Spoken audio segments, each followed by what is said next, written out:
OK, bonjour. Là, on est rendu dans le chapitre 1 du cahier 2 de la maths 2031. On va commencer par parler à propos des mesures de longueur. Pour commencer, je vais juste vous montrer le tableau ici qui vous montre pour des mètres. OK? Puis les différentes versions de mètres qu'on peut avoir pour des mesures. Fait que le mètre est au milieu juste ici. Puis là, les valeurs par en haut, comme si au-dessus du mètre, ça, c'est des valeurs qui sont plus grandes que 1 mètre. En dessous, c'est des valeurs qui sont des fractions de 1 mètre, donc plus petits que 1 mètre. Il y en a d'entre eux autres que vous avez probablement déjà entendu, tout le monde connaît probablement le kilomètre. Un kilomètre, il y a un préfixe de kilo. Un préfixe, c'est comme le début d'un mot. Puis la valeur de ce préfixe-là, c'est 1000. Kilo veut dire 1000. Si on a kilomètre, c'est 1000 mètres. On le voit à la fin ici, 1000 mètres. Même chose avec les grammes, par exemple. Si je ferais le même tableau à les grammes, kilogramme serait 1000 grammes parce que kilo veut dire 1000. Ensuite de ça, vous avez peut-être jamais entendu ça, hecto et décamètre. C'est pas vraiment quelque chose qu'on utilise souvent. Ils l'utilisent juste dans les cours de maths, juste pour vous mélanger. Mais c'est des valeurs comme un hectomètre serait 100 mètres. Un décamètre serait 10 mètres. Puis là, tu as le mètre. Ça fait 1 mètre, c'est 1 mètre. Là, on connaît la longueur d'un mètre. Un décimètre, ça serait un dixième de 1 mètre. Fait que si tu dis, hey, j'ai 1 décimètre, ça veut dire que tu as 0.1 mètre. Un centimètre, centième. Donc, il y a 0,01 mètre dans 1 centimètre. Millimètre, ben milli pour millième, un millième d'un mètre. Fait que ça, vraiment ça qui est important, là, ceux-là qu'on va voir le plus souvent, ça va être le kilomètre, le mètre, le centimètre et le millimètre. Hectomètre, décamètre, décimètre, c'est pas vraiment quoi qu'on utilise souvent. Ça se peut qu'il va y avoir des problèmes dans le livre avec ça, mais c'est juste vraiment pour être difficile, là. Moi, j'enlèverais ça du curriculum, ce serait pour moi, mais c'est pas moi qui décide ça pour tout de suite.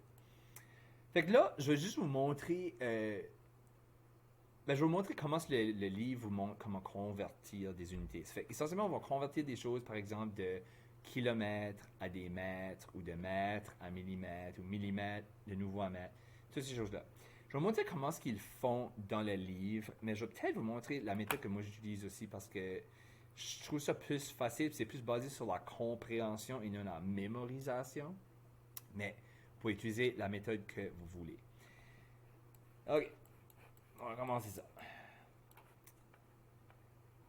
Ici, ils nous disent changer 240 mètres en millimètres.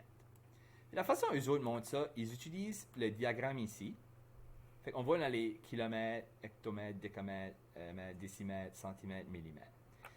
Entre chaque, on voit il y a x10, x10, x10, x10, x10.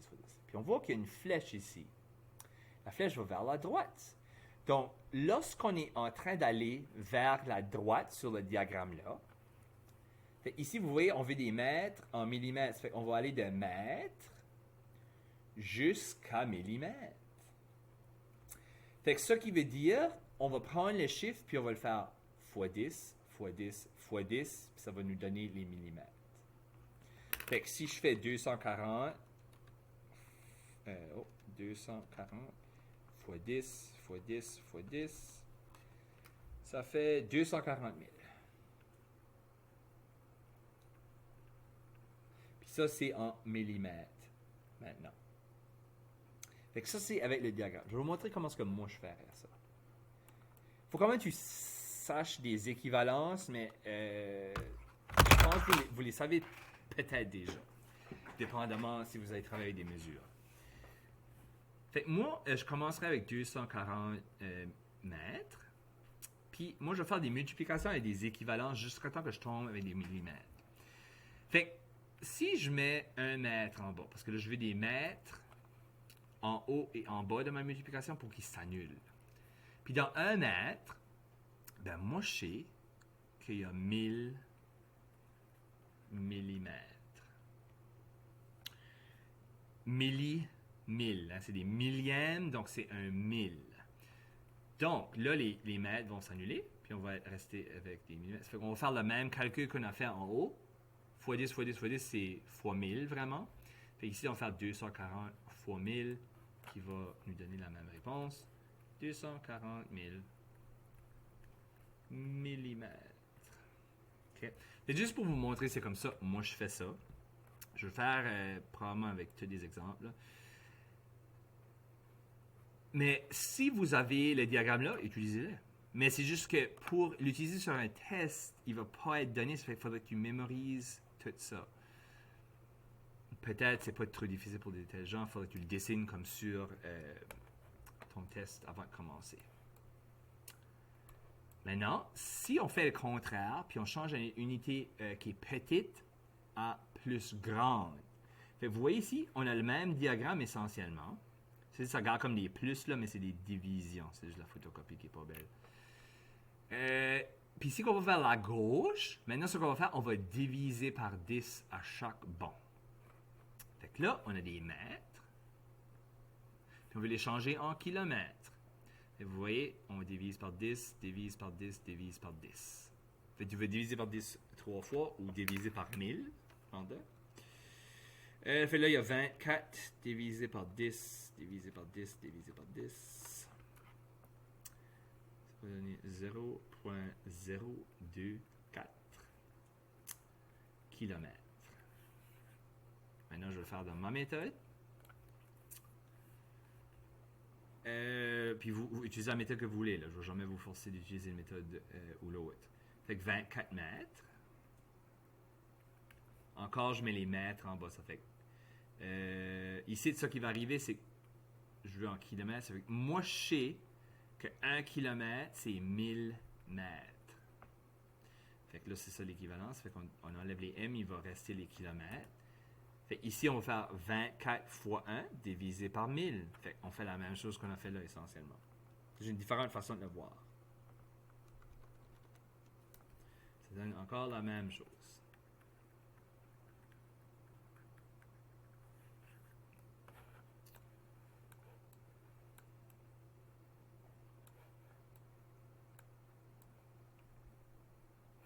Là, je vais apporter le diagramme là.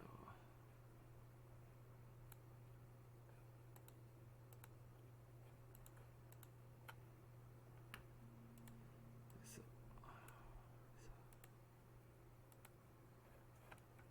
Peut-être que je peux effacer ça. Donnez-moi une seconde. Là, parfait. OK. Les exemples qu'on a, 240 mètres en centimètres. Fait là, là, je ne vais pas mettre les deux diagrammes, là, mais si on va par là, on va multiplier. Si vous vous souvenez bien, puis l'autre façon, on va... Ça fait que je vais faire fois 10, fois 10, fois 10, fois 10. 240 fois 10 fois 10, ça donne 2400 cm. Ici, c'est kilomètres en mètres. Ça fait qu'encore ici, ce qu'on fait, c'est qu'on va par là. Ça fait qu'on va faire fois 10, fois 10, fois 10. Ça fait qu'il y a 3 10. 1, 2, 3. Ça donne 3600. Ici, on a millimètres en centimètres. Millimètres en centimètres. Fait, là, on voit la direction du tableau qu'on a là. Fait, on va diviser par 10 juste une fois. Puis on voit que c'est ça qu'ils ont fait là. Puis ça donne 485 cm. Finalement, ici, on a des mètres en kilomètres. On va de mètres à kilomètres. C'est encore la direction de ce tableau-là. Divisé par 10, divisé par 10, divisé par 10. 1, 2, 3. Ça donne ce chiffre-là. 0,00024 km. Fait que ça, c'est pour convertir les unités. Je sais que ça peut des fois être mélangeant, là, mais si vous suivez le tableau, vous suivez ma méthode, puis vous éliminez vos unités, vous allez toujours avoir la bonne réponse. Puis des fois, il y a des choses comme ici.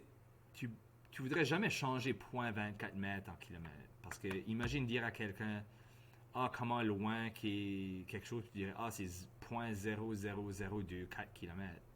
Non, tu veux donner la réponse probablement en centimètres dans ce cas-là. Ok, fait que ça c'est pour la conversion des unités. Fait que là, on va rentrer dans le théorème de Pythagore. Si vous vous souvenez de ça, essentiellement, on a la formule C au carré égale à A au carré plus B au carré. Le C, c'est toujours l'hypoténuse. Dans le cahier précédent, ils utilisaient H au lieu de C, mais ça veut dire la même chose. Le C va toujours être le côté le plus long de ton triangle rectangle. Puis ça, c'est l'autre chose. Le théorème de Pythagore fonctionne seulement si c'est un triangle rectangle. Si c'est un triangle isocèle, scalène ou quelque chose, équilatéral, tu ne peux pas faire le théorème de Pythagore. C'est seulement pour un triangle rectangle. Fait, on va faire un exemple. Ceci, c'est la revue. On a fait ça dans le niveau plus bas. Mais on va faire des exemples pareils pour la bonne pratique. Calculer la longueur de l'hypoténuse d'un triangle rectangle, ses deux autres côtés mesurent 10 et 24. Fait qu'on va imaginer que ceci, c'est 10, puis ça, c'est 24. Ça ne dérange pas. Je pourrais mettre le 24 là, puis le 10 en bas, ça ne dérange pas. Ça qui dérange, c'est toujours l'hypoténuse doit être la ligne la plus longue. Fait que là, je vais écrire ça. A au carré plus B au carré égale à C au carré. A ici, j'ai mis 10, mais comme j'ai dit, j'aurais pu mettre 24 plus 24 au carré égale à C au carré. Ici, ça donne 100. 24 au carré, j'ai aucune idée. 576. C'est au carré, ça va donner 676. 100 plus 576, ça donne 676 égale à C au carré. Là, on veut le C tout seul. Ça fait pour isoler le contraire de au carré, c'est la racine carré. On va enlever le 2 de là.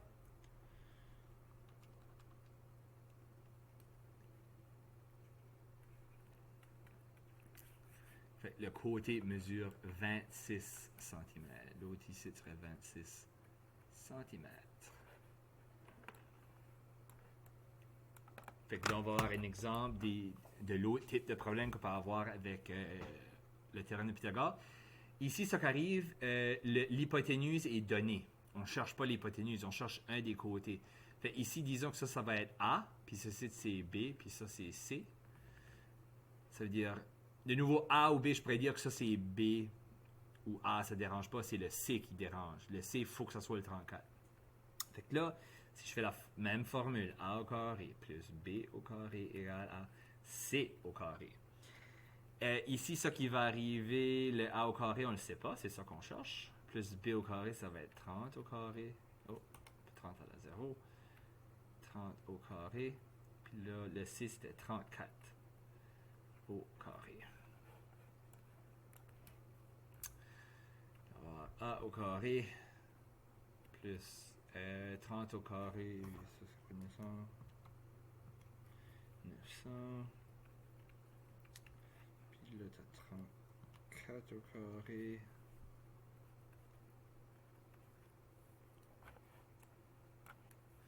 Fait que là, on a un plus 900 là qu'on va envoyer l'autre côté. Il va devenir moins 900. On va isoler notre A maintenant. Fait que là, on a A au carré égal à 1156 moins 900. Ça va donner 256. Ben oui. 256. Encore, on a au carré de l'autre côté. On va faire la racine carrée pour éliminer ça. Puis là, ça donne 16. Fait qu'ici, le côté ici était 16. Fait que c'est juste un petit peu différent ici. Il faut que tu envoies un des chiffres là au côté pour faire le moins pour isoler ton A. Ou le B, ça serait la même chose. Calculer le périmètre des figures planes. Le périmètre ici, le seul qu'il faut vraiment se souvenir, c'est le cercle. Les autres, c'est juste additionner tous les côtés. Et le périmètre, c'est le pourtour de quelque chose. Comment long c'est autour. Si tu aurais un champ, puis tu voudrais mettre une clôture, il faudrait que tu mesures le périmètre du champ. Fait ici, comme un carré, ben, les côtés sont tous pareils. Ça fait vraiment, le périmètre ici, c'est 4 fois C. 4 fois le côté, parce qu'il va être pareil. Et tu peux aussi faire C plus C plus C plus C, ou 4C, ça veut dire la même chose. Un rectangle, le gros L en bas, le petit L là. Fait, le gros L, c'est la ligne en bas qui est égale à la ligne en haut. C'est pour ça qu'il y a 2 fois le gros L. Le petit L là, puis le petit L là seraient la même longueur. Donc, il y aurait 2 fois le petit L, puis tu additionnes les deux valeurs ensemble. Ou tu additionnes ça, plus ça, plus ça, plus ça. Ça va donner la même chose. Triangle, même chose. Tu additionnes les trois côtés. Ça va donner comment long qui est le tour du triangle. Le cercle, c'est celui-là qu'il faut se souvenir, il y a une formule, mais la formule sera donnée sur ton examen de GED. Ici, c'est soit que la circonférence, qui est comme le mot spécial pour le périmètre d'un cercle, c'est égal à 2 pi r ou pi fois d. Fait que si tu as le rayon, tu utilises la formule là, si tu as le diamètre, tu utilises la formule là.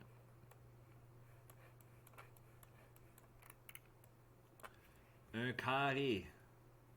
Un des côtés est 3.8. Ben, si un des côtés est 3.8 dans un carré, ils sont tous pareils.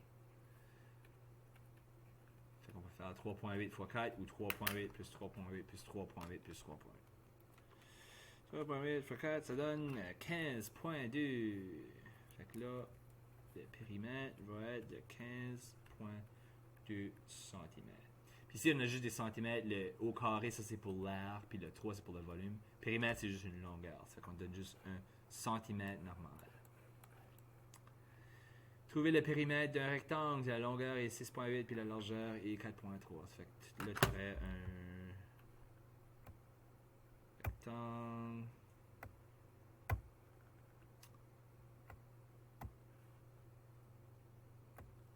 Puis là, ils disent que ça c'est 6.8 puis ça c'est 4.3. Fait que si, en haut c'est 6.8, en bas ça va être 6.8.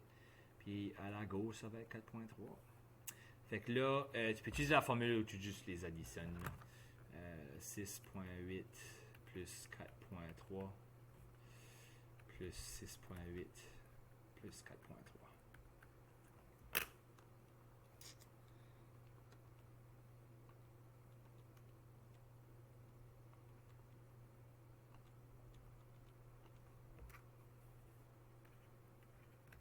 Ici, c'est 22.2 cm.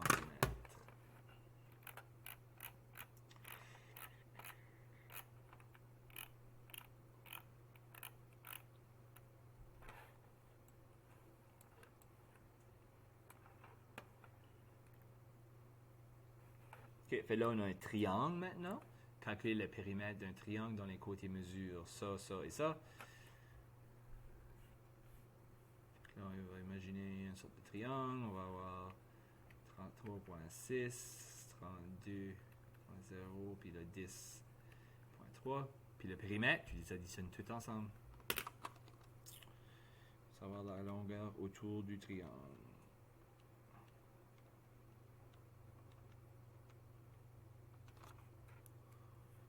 Ici, ça donne 75.9.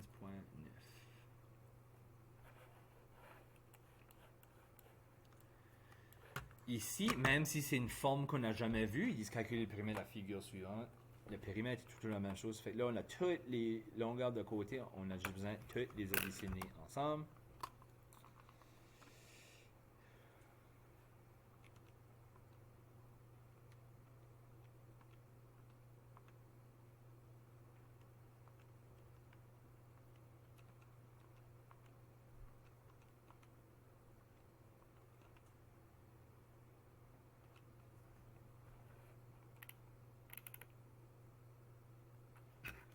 Fait que si tu additionnes 14.3, 12.6, 8.9, 10.6, 4.5, 6.8, ça va donner un périmètre de 57.7. Ils n'ont pas donné les unités ici, je ne vais pas mettre centimètres ou mètres, ils n'ont rien donné en tout. Fait que ça, c'est pour celle-là. Je pense que j'ai été oublié, hein? Jusqu'à exemple 4. Ah, j'avais oublié le cercle, juste une seconde, on va ajouter ça. secondes. Fait que là, il nous demande calculer la circonférence d'un cercle dont le rayon mesure 3.2. Ça fait que j'ai un cercle. Le rayon, c'est la longueur du milieu jusqu'à dehors. 2. Fait que là, la formule circonférence, qui est le périmètre d'un cercle, égale à 2 pi r. Ça fait que ça, je vais faire 2 fois 3.14, qui est notre valeur de pi, puis le rayon qui est 3.2.